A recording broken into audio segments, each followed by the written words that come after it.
opportunity with pride because beyond the spotlight, she's the co-founder of Democratic Sangha, a voice of compassion, dignity and real change in society. Please join me in welcoming the incredibly inspiring Miss Regina Cassandra.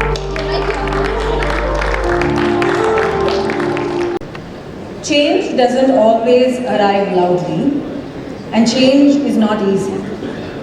Sometimes it begins as a quiet spark, a single voice, a brave choice, a moment that shifts something deep within us. Tonight, in this very room, I see that spark multiply. A constellation of people who carry the possibility of change. Good evening, everybody. I am Regina Cassandra, the co-founder of Democratic Sangha, a gathering that brings together change makers, dreamers, thinkers, and doers who believe that democracy is not merely a structure, but a living, breathing practice of compassion, courage, and collective responsibility. When we leadership is not defined by titles, but by conscience, where citizenship is active and where every individual feels empowered to shape a more inclusive India. Today, standing here, among so many inspiring individuals, I feel an overwhelming sense of gratitude and possibility. Democratic Sangha was built on the belief that democracy thrives when its people do. Our work spans across women's leadership, that's the Rural Women's Leadership Program, youth leadership, that's the Young Leaders for Social Change, elections and voting, and a non-partisan leadership training. For me personally, the Young Leaders for Social Change program has been one of the most transformative parts of our journey. Watching young minds question power structures, reflect deeply on inequality, engage with rural communities, and step into their own leadership. Reminding us that India's future is not just bright, it is awake. Change does not begin in institutions. It begins in people. And people in rooms like this. My hope is that tonight becomes more than an event, that it becomes a spark for deeper dialogue, braver decisions, and a more compassionate democracy. Our esteemed dignitaries, our sponsors, our supporters, and our growing community, thank you so much. Thank you for showing up today. Thank you for showing up for each other. And thank you for showing up for change. Democratic Sangha Annual Forum. Let us make this evening unforgettable. Thank you. We are delighted to co-host this event for the first time and extend our sincere appreciation to Democratic Sangha for the meaningful partnership. Their commitment to drive impactful social change aligns closely with our core values of well-being, purpose, community upliftment. At Western Hyderabad Mindspace, we strive to be more than a hotel. We aim to inspire clarity, connection, renewal through sustainable practices and mindful hospitality. Partnering with Democratic Sangha allows us to further this mission as we host a forum dedicated to progress and positive change. We hope you enjoy this wonderful evening and we are truly grateful to have you with us. Thank you.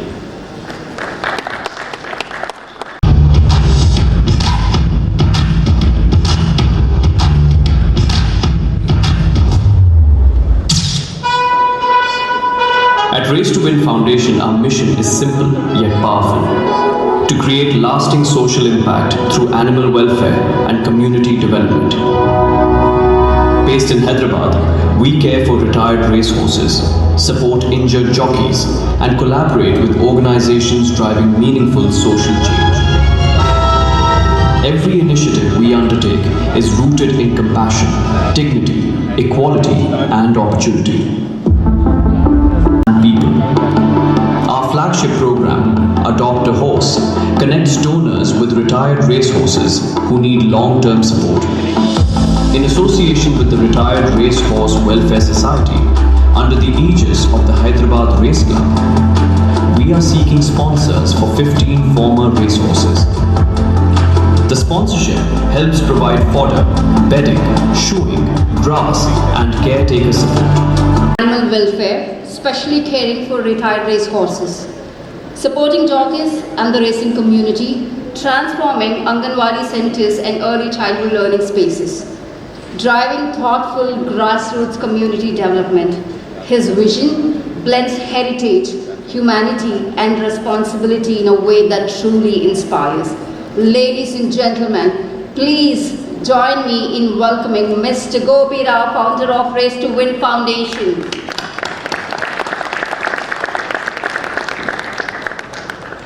So we request you to share a few words with us. Good morning, everybody. Well, this is my second year, so last time also I told you I cannot compete with Regina. The way she speaks, the way she conducts. So I requested Chaitanya to give me a piece of paper to at least read what I feel like, doing. Well, good evening to the distinguished guests, members of Democratic Sangha community, partners and friends. It is a true honor that I am standing here in between, so many dignified people, elderly people and experienced people. And when we started Race2Win Foundation, our vision was very simple: to create a world where the well-being of animals and progress of communities are up and hand in hand. And I thought everyone is doing for the human beings. There's Mr. Reddy doing for water, for human beings, and somebody else doing something for human beings. I thought, why not I do something for the animals? And I thank Mr. Surendra Reddy Garu. He's everything to me. He's an inspiration behind me and a guiding star, because of whom I'm here.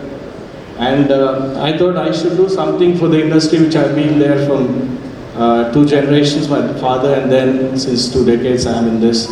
And I would like to do a personal thanks to Mr. Surendra Reddy Garu. And we sat and I had to break my head with Chaitanya and see what can I do.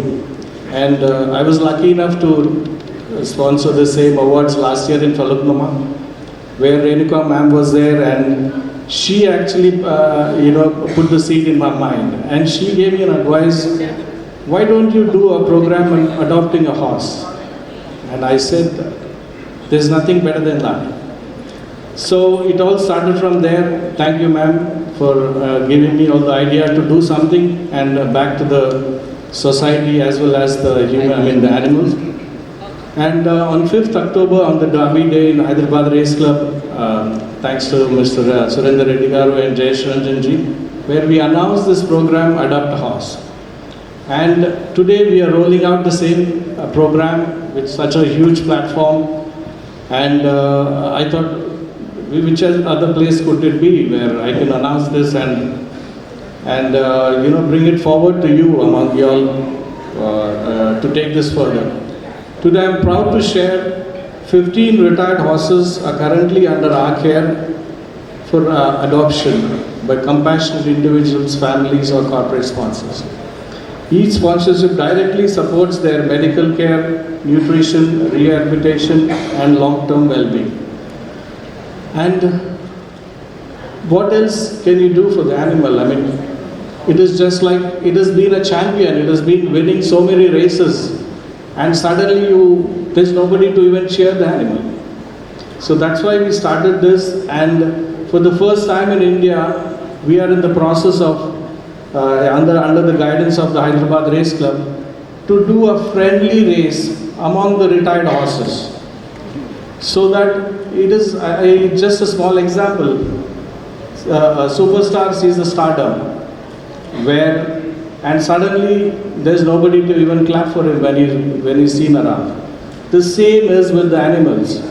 They have the feeling, they have the contact. I mean, they feel everything when people appreciate and when they go and cheer the horse. So I wanted to bring back the same thing. So we have introduced many things like the sponsor will get an invite to the special events, to the Hyderabad Race Club or 3 main events, and wherever we do an event, there will be the special guest. And the most important is to have fun races, and bring back the life to the horse and the champion. So I want them to be treated as a champion till they die. So that's the whole motive, and I'm sure everyone here would support me and help me take this further, because I'm not a specialist in doing all this. I'm a small person, and I've just started small. And with all your support, blessing, and everything, I think I can take this further. అందుకు చాలా కృతజ్ఞత తెలుపుతున్నాను. ఎందుకంటే దీంట్లోకి వచ్చిన తర్వాత నాకు చాలా మా గ్రామ పంచాయతీకి వెళ్ళి సెక్రటరీ వాళ్ళని కానీ కింది వాళ్ళని కానీ అడిగి తెలుసుకోవడం జరిగింది. మా గ్రామంలో వైకుంఠ వాహనం లేదు, దాని గురించి ఫైట్ చేయడం జరుగుతుంది. ఇప్పుడు నేను దానికోసం మా గ్రామంలో వార్డ్ మెంబర్ 8th వార్డ్ మెంబర్గా నామినేషన్ వేయడం జరిగింది. దీనికి అవకాశం ఇచ్చినందుకు మీ అందరికీ కృతజ్ఞతలు. మేము డెమోక్రటిక్ సంఘంలో చేరినందుకు చాలా సంతోషంగా ఉంది. అంతకుముందు మాకు ఏమీ తెలియలేదు. ఈ సంఘంలో వచ్చిన తర్వాతనే మాకు ధైర్యం అనేది ఒకటి వచ్చింది. ఆ ధైర్యం వల్లనే ఈరోజు మేము వార్డ్ నెంబర్కు నామినేషన్ వేసాము. 4th వార్డులో వేసాము. మళ్ళీ ఒకటి ఏంటంటే ఎవరితోటి ఎట్లా ఉండాలనేది కూడా చాలా ధైర్యం వచ్చేసింది. అప్పుడు మాట్లాడాలన్నా, సమాజంలో ఇట్లా తిరగాలన్నా కానీ కొంచెం భయం అనేది ఎక్కువ ఉండే. కానీ ఎప్పుడైతే ఈ సంఘంలో చేరినామో అప్పుడు మాకు చాలా ధైర్యం వచ్చింది. చాలా సంతోషంగా ఉంది మేడం. Thank you. నా పేరు మౌనిక, కరీంనగర్ డిస్ట్రిక్ట్ నుండి వచ్చినాము. Thank you madam, thank you so much.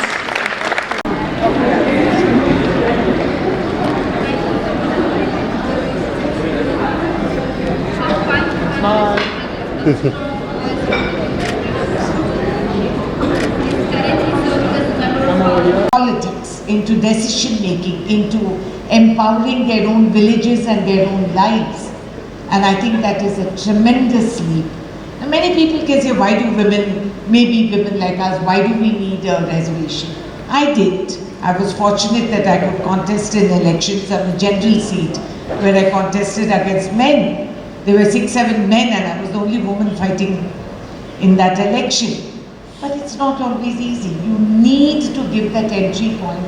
And I'm very optimistic. Men have seen what it did to women in reservations at the local body elections. And that's why they're not giving it to us in Parliament today. We have the male bonding cutting across party lines who do not want women out there at 33%, because at one point in life in future, the men are going to need 33% reservation in Parliament. That's going to happen. So actually it was quite impressive to see, these women come and actually speak. But that will bring me up to my follow-up question, where reservation gives women a seat. How do we ensure they also get a voice? I want to know from your experience, what are the challenges women face in today's politics? They're the same die-hard traditional challenges, where men think we are part of their perks or their entertainment. They believe that women should not be heard and should only be seen for their aesthetic reasons. And it's sad. It's sad because sometimes we feel as women in politics that we are running on a treadmill, running all the time but reaching nowhere. And that is the sad truth even today. The percentages are minimal, what has increased in Parliament in all these years of fighting for empowerment. And tickets are still distributed in all political parties as the winning seat is for the men. The questionable ones can be given to the communities and caste systems that we need. And the ones where you're not going to win, give it to the women, and since we have to give it to them. give them a seat or two so that, it doesn't matter. And then tomorrow they'll say, see, we gave the women tickets, but they lost. So hearing a woman's voice also needs funding. Hugely expensive elections, doesn't matter what the election commission says, they're becoming less and less relevant. But we've got to have funding for women's reservation and seats.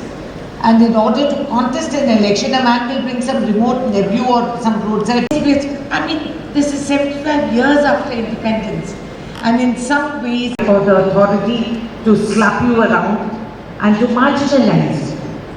So I look up to these women, truly many achievers who I look up to.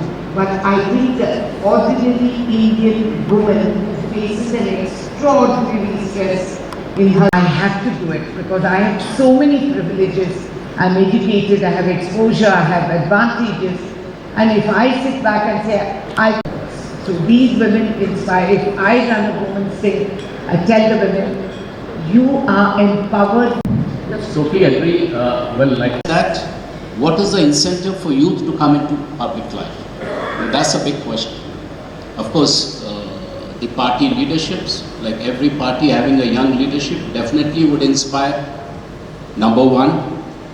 Number two, to attract younger people to serve the nation, to serve the region. We do not have policies, but what we can look at is, now today, for example, to contest an election, you have the age of 25.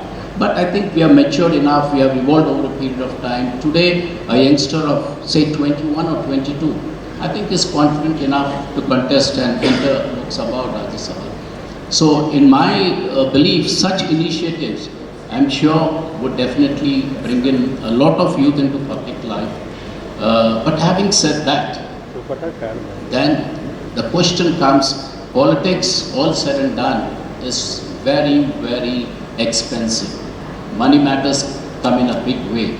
So, apart from bringing in youth, there should be other administrative changes which would eventually attract a lot of youth to enter mainstream politics.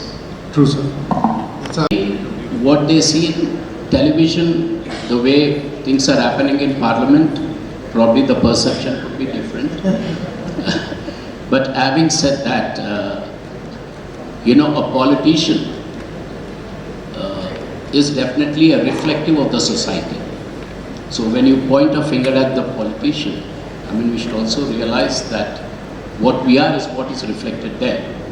Yeah. But having said that, the people's perception of a MP is definitely coming down. For the fundamental reason is the working hours of Parliament and legislature is coming down. Now, unless Parliament and legislative assemblies function, then definitely there could be a change or in the perception of the people. So this is where what I look at. Such as an additional tax or fine on eligible citizens who choose not to vote. And the addition to this is, we are all talking about one nation, one election. What is your opinion about it? Take a cue from what she said, because she was saying about citizens should do this, collect the garbage and everything, but I'm sitting in a constituency right now which doesn't vote more than 55%. Yeah. And I come from a constituency which voted 86%. In 2024, 86% people turned up, voted. In 2019, 84% turned up and voted. And mine is a rural constituency. And add to that, this segregation of garbage. In my villages, it happens perfectly. Because the garbage van goes to every house and that is segregated properly. The only fault that happens is, whenever they have extra garbage, what they do is they just bring it out, put it in the Nala there, which our Sarpanch. So, coming to the question, as you said about people not voting, I think it's about high time people should come out and vote. And good, there are a lot of youngsters sitting here. and who have been given enough knowledge and enough drive for them to understand what's happening in the country, what's our democratic process and everything. If the parents can bring them here, trying to make them understand how the country is being run, how to go about it, I think parents should actually take a cue from that and actually go out and vote. Penalizing them, Australia does it, penalize them, but I don't know, because penalizing is not the way to go. I think there should be more of a drive, more of a, reaching out to them, convincing them, come out and vote. Every vote matters. And recently, if you have seen New York also, one of the high-profile election, normally people don't go out and vote. I think the way they campaigned and people have come out and voted. So I think we need to get creative also to make the people come out and vote. The second question was regarding one nation, one election. I don't believe in that personally, because there should be, when you have elections happening, if not continuously, but at least with some periodical this thing. As a leader, I also will get, as an MP or as an MLA, I also get a feedback if I'm doing right or wrong. So if I don't get any feedback for 5 years down the line, all I have to do is I have to go for my election, then I'm deceiving myself. That's what I feel, but that's a personal feeling, but that's what I feel. Thank you. Sir, Suresh Reddy garu. Yes, people not going to vote. If you see the profile of people who vote and profile of people who do not vote, that's the fundamentals which we need to understand. The people who vote are the poor people, downtrodden, because for them, for that voter, voting means he is alive, who is zinda hai. So the government should look at it. So that is his need to vote. And if you look at the other balance, people who do not vote, now penalizing them probably may not work, but the people who do not vote really understand the value of vote, but the urge to vote probably is not there in them. So to create a urge in them, probably it should be purely an introspection within them.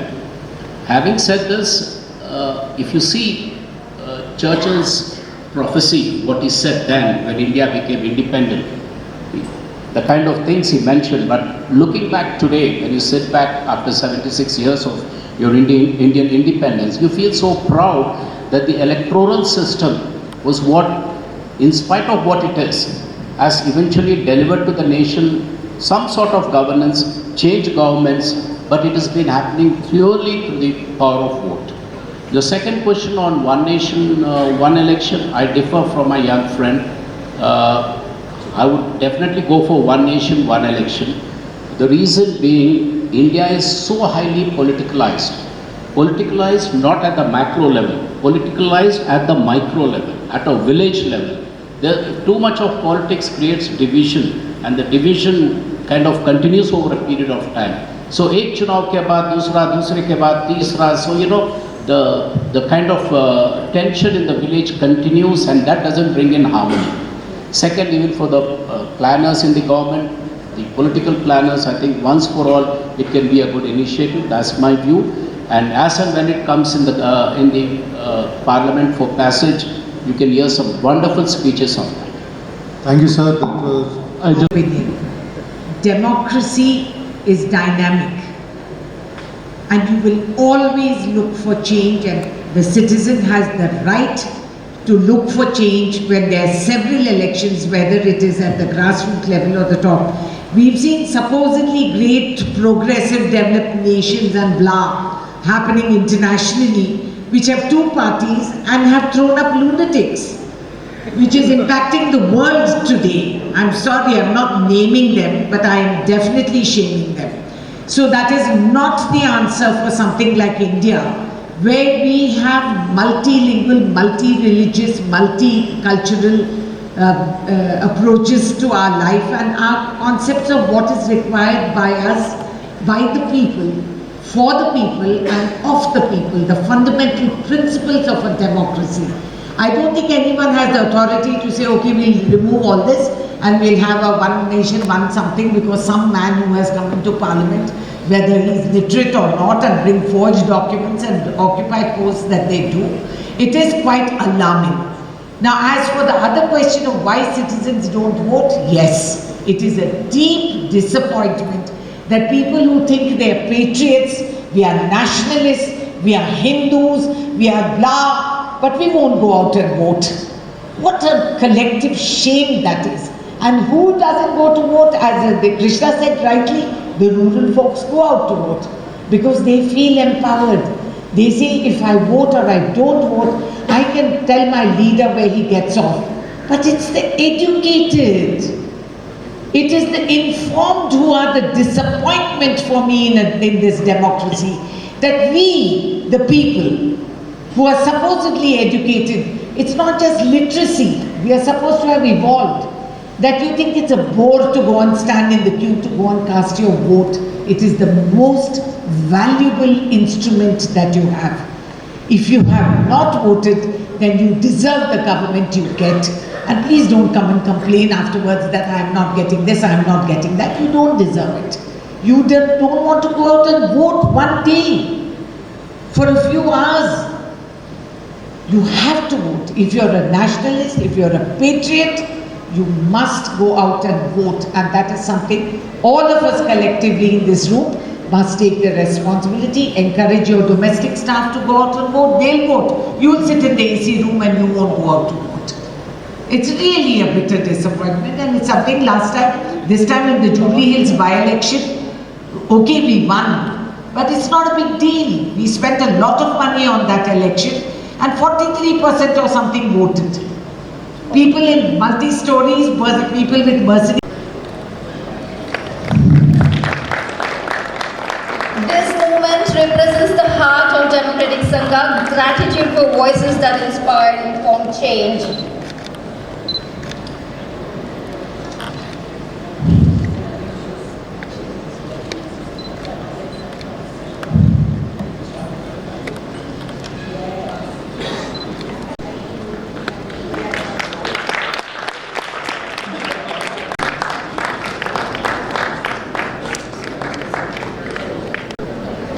We'd like to thank you both.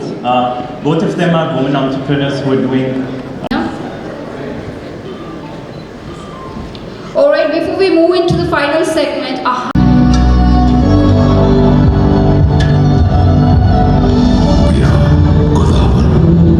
the spirit of the desert.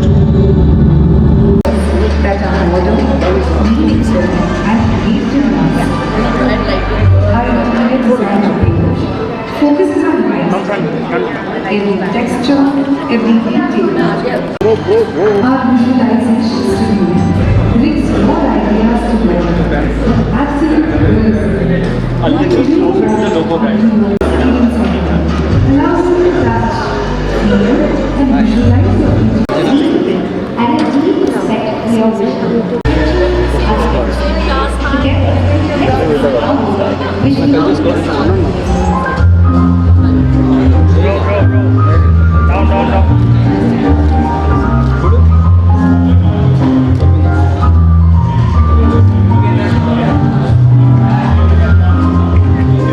Thank you so much for presenting the award.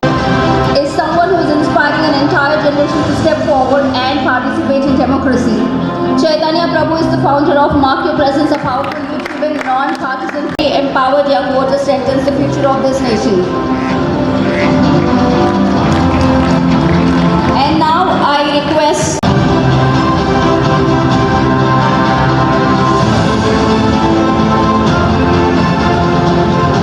Thank you so much, Khushbu ma'am. And now we honor not just one achievement but the legacy she continues to build for countless people. Oral Award 2025.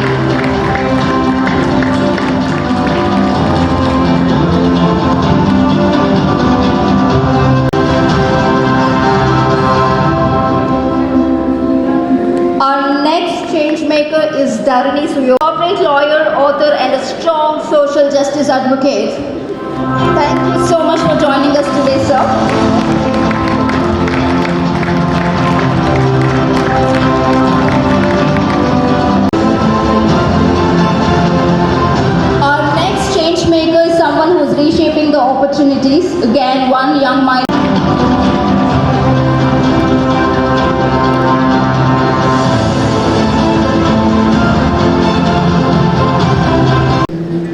good evening, Vanakkam, Andarki Namaskaram. It's a great pleasure and honor to be here on this stage today. My congratulations to Chaitanya and Regina. Me and Regina go a long way. Am I allowed to say? Okay. Regina was senior to my daughters in school, and I've seen her as a school girl in 2 pigtails running around, and here to see her standing so tall in whatever she's doing as an actor, as an entrepreneur, as somebody who's forming this democratic Sangha. I think it's a moment of proud to me, a moment of pride to see a young girl I have seen way back in school today standing here. And it was a fantastic debate among all the very seasoned politicians with their mind speaking.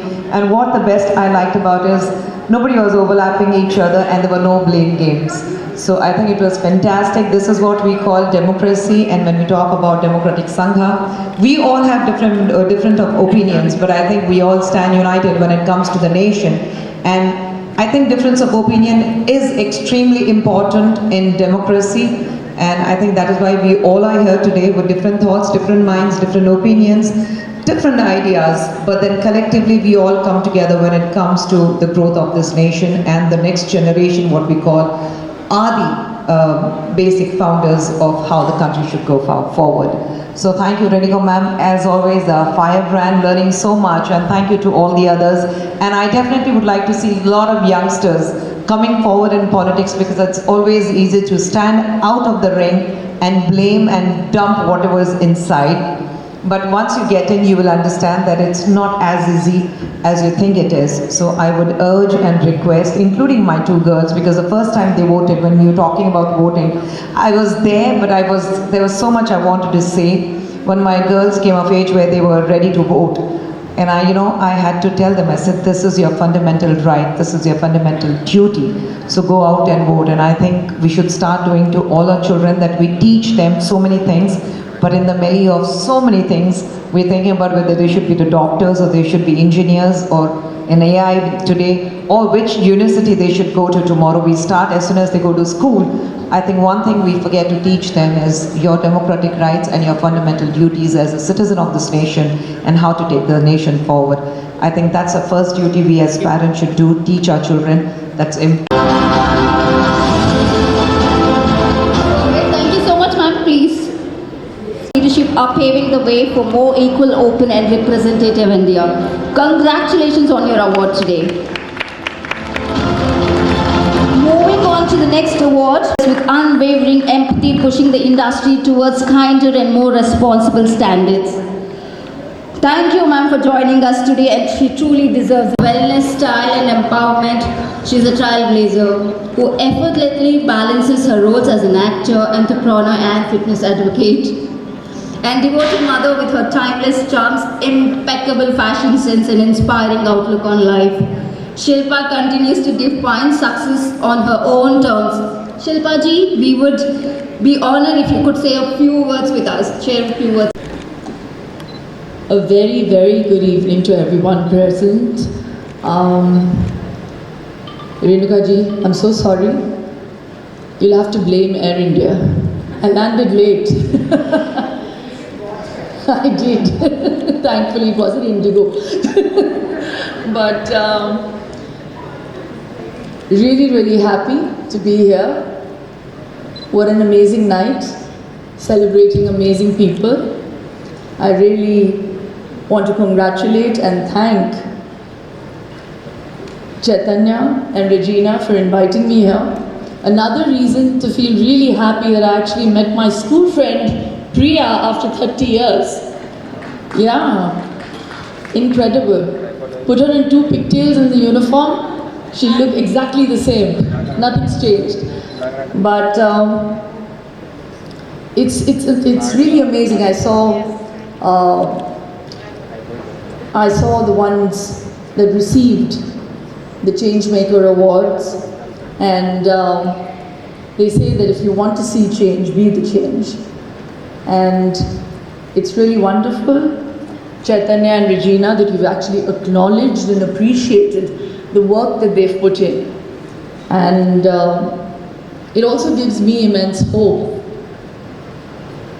hope to see that we do have hope for a stronger, more inclusive India. So it's really wonderful for all the ones present here and for the ones that have played catalyst in acknowledging the work that has been put in. So congratulations to the Democratic Sangha.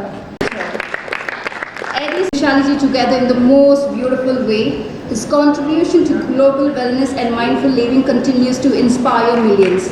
Ladies and gentlemen, join me in celebrating the true torchbearer of leading digital transformation, driving industrial policy and mentoring the next generation of civil servants. His leadership is shaping